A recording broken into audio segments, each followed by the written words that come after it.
দেখুন বন্ধুরা, এটা হচ্ছে আমার সিঙ্গেল পেটালের অ্যাডিনিয়াম। এটাতে আমি রোজি ডাল গ্রাফটিং করব। গ্রাফটিং কোথায় করব? গ্রাফটিংটা করব আমি এইখানে। এই জায়গাটা নতুন বেরিয়েছে, এই ডালটা দেখুন নতুন বেরিয়েছে, খুবই নরম। ওই জন্য আমি যে এইখানে গ্রাফটিং করব, এর জন্য আমি এই রোজির ওই মাথার দিকটা, এটাও যেরকম নরম ডাল, এখানেও আমি একটু নরম ডাল দিচ্ছি। এই নরম ডালটা ডগের দিক করে রোজির নরম ডালটা নিয়ে আমি এইখানে গ্রাফটিং করব। তো বন্ধুরা দেখতে থাকুন আমি কেমনভাবে গ্রাফটিং করছি।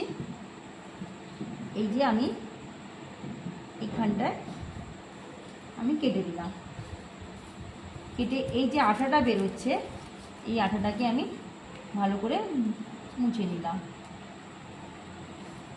এরপর এই রোজির যে মাথার নরম অংশটা, এটা আমি কেটে নিচ্ছি। এই দেখুন, এই যে নৌকো করে, এই নৌকোগুলো যত কাছাকাছি হবে তত এইটাতে না হলে ও চারা তখন আর একটা থেকে বেরোতে পারবে।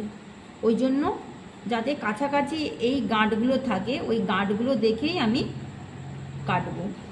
একটা জায়গায় দুটোর গাঁট নষ্ট হলেও আরও অনেকগুলো গাঁট থাকবে, ওইগুলো থেকেও বেরোনোর সম্ভাবনা থাকে। তো আমি দেখুন কাটছি। এই এক গাঁট, দুই গাঁট, তিন গাঁট, চার গাঁট, অনেকগুলোই গাঁট আছে এখানে। এবার আমি এইখানে কাটলাম। তো এটা আমার কাটা হয়েছে। এই গাঁটের সঙ্গেই আমি মিলিয়ে বসাবো।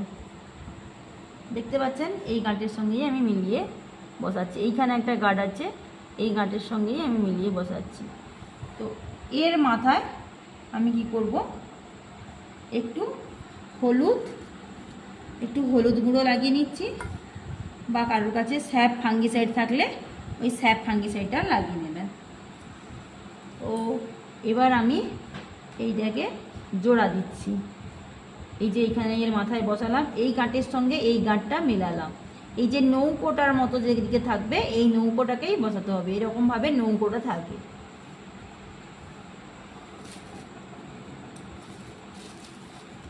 এবার আমি একটা পেপার নিয়ে ভালো করে টাইট করে